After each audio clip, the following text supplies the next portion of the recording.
What's going on, knuckleheads? This is George with Fighters Rep. I'm at an undisclosed location in the beautiful Las Vegas, Sin City, my favorite of all cities, of course.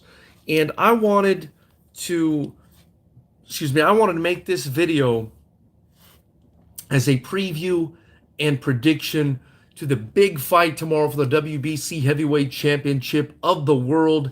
Deontay Wilder taking on Dominic Breazeale. I am extremely excited about the fight. It's for the Heavyweight Championship of the World. Um, it's a fight I'm looking forward to because there's a lot of bad blood, a lot of history between these two fighters.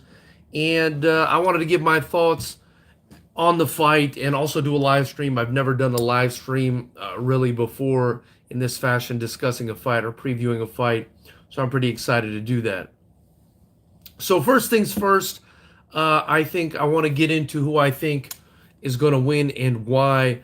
I think this is going to be a lot closer fight than a lot of people realize. I think Breazeale is underrated. Wilder might be slightly overrated. I think Wilder is a very, slim and light guy for the heavyweight division. He last fought Tyson Fury at about 212 pounds. And he's going to go up against a big 250 something pound, 6'9", so whatever he is, Dominic Breazeale, who is bigger than him. Breazeale's no slouch. He's not as fast and explosive as Wilder is, but for a big guy, he's got decent athleticism. He seems to have a lot of confidence, and he's got good experience. He's fought pretty good guys. He went in there against AJ, Anthony Joshua. He got stopped, but that is valuable experience. Now, I mean, if you ask me, Deontay Wilder didn't win that fight against Tyson Fury. So, in my opinion, even though the judges disagreed, that's a loss for Wilder. He was an inferior boxer to Tyson Fury, just like Dominic Breazeale was an inferior boxer to Anthony Joshua, but he got stopped. So I think this is a good matchup. Breazeale's a good guy. He's at a decent level. He went, I think it was 7 rounds or so with Anthony Joshua. He landed some decent shots in that fight. Ultimately, he got stopped. But, I think he's improved. I think from what he's saying, he's been saying the right stuff. It looks like he's really pushed to improve himself as a boxer. He's got Virgil Hunter training him, a world-renowned trainer, a guy who trained Andre Ward, one of the best fighters, one of the best boxers of all time. So I think it's going to be a good fight. I think a lot of people are sleeping on Dominic Breazeale. They need to realize that this is going to be a good fight, not only because Breazeale's probably a little bit better than people think, but Wilder is also not as good, in my opinion, as a lot of people make him out to be. And I say that because if you look back on his fights against Luis Ortiz, against Johan Duapas, against Artur Szpilka, I believe it was, against Tyson Fury, he gets outboxed. He gets outboxed by a lot of these guys. And that shouldn't be happening. And there's only so many fights where you can get outboxed, and then come out at the last minute with a massive right hand and win the fight. Now, he was able to muster up a draw against Tyson Fury by landing that big knockdown in the 12th round. And I think the other one was in the 9th round. But you can't keep relying on that. You can't keep relying on landing the perfect shot. And he says, he told Tyson Fury ahead of that fight, well, you got to be perfect. Or actually, Tyson Fury said it, that he had to be perfect for, I think, 12 rounds. No, Deontay Wilder said it. You got to be perfect for 12 rounds. I only have to be perfect for a few seconds, 12 seconds or whatever it is. Yeah, that's fine, but you can't rely on that as the heavyweight champion of the world. I think it's risky to rely on that. And so apparently Deontay Wilder has gone back to basics to, I guess, improve his boxing acumen.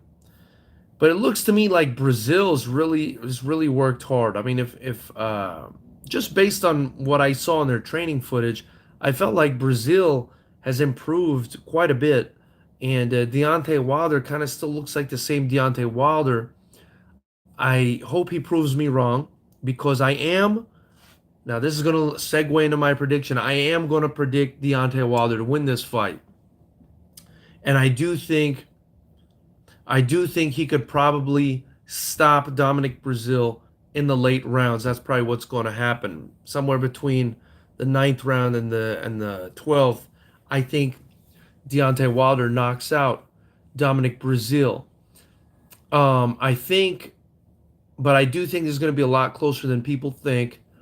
It's going to be a good fight. It's going to be a good scrap. And Dominic Breazeale's a live dog in there. He's got the chance to upset Deontay Wilder. Again, Deontay Wilder's very light. He's been hurt. Breazeale can, really punch with that right hand. Um, I'm just really excited about this fight. So I want to know what you guys think. Where do you guys see this fight going to? Until what round? And who do you think wins this fight? And why do you think they win this fight? Obviously, after the fight, like we've been doing, I'll be logging back on to give you my reaction slash discussion. But in the meantime, I wanted to create this live stream for you guys, give you my thoughts on the fight, and that's about it. I think Breazeale, being a big guy, a pretty athletic guy for his size, is going to pose some problems. He's a decent boxer. Going to pose some problems against Wilder, who's also a decent boxer, not very good. I think Wilder maybe gets him out of there at the end of the fight, maybe landing a good right hand. If not, if that right hand doesn't land, Breazeale really has a shot to outbox him if he wants to win. Because again, I'm not talking crazy here. I mean, this is a guy who's been outboxed in several of his fights and had to rely on his power to bail him out. And I don't like that. I don't like that. So at the end of the day, I'm sticking to my guns. Deontay Wilder gets Breazeale out of there in the late rounds. But Breazeale's a live dog. And I'm here in Vegas right now. I'm going to be putting some money maybe on this fight. And I don't think it's a bad idea if someone would plunk down some money on Dominic Breazeale because, probably make a lot of money betting on the underdog in this case, and he's a real live underdog. And we'll see. We'll see what the confidence by having Virgil Hunter in his corner. We'll see where the confidence goes with that. We'll see how much he's improved. He looks to have improved. He looks to be in decent shape. Looks to be pushing himself. So I'm excited about this fight.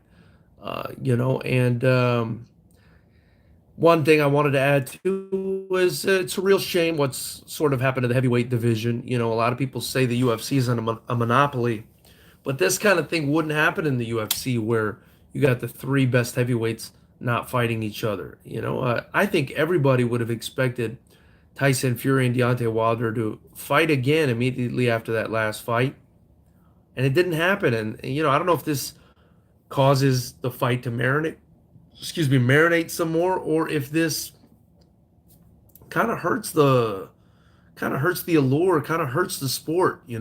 Why aren't the best guys fighting each other? I don't know. It's there's only so much of this promotional clickiness that we want to deal with as fight fans. We want to watch the best fight the best. We want to know who the man is. And a huge part of the reason, something I've wanted to change in the fight game with my promotion, is a huge part of the reason this happens is because guys don't want to lose. And people, I don't know when they did it, but they created this culture in boxing where if you lose, you're shot. If you lose, your stock goes down the drain. And that's why you have these guys not fighting each other. Back in the old days, guys used to get in there and they used to fight every week. And, if they lost, they lost. If they won, they won. But at least we knew who the man was. And there was none of this ducking and dodging and going to different networks and things like that. I think we need to bring honor and respect back to the sport to encourage and uplift guys that lose as long as they go in there and they put on a show. I think that's the culture we need to follow. We need to follow a culture where, of course, the winner gets rewarded, and the loser might be a little bit upset and maybe loses a little bit of stock in a sense, but it shouldn't be that if somebody loses one fight that their entire career is wiped out. That shouldn't be the case at all. So there you have it, knuckleheads. It's a culture thing. I don't like it. Please subscribe. Be sure to subscribe. We're going to be coming tomorrow after the fight with our reaction, prediction, and tell me what you guys think.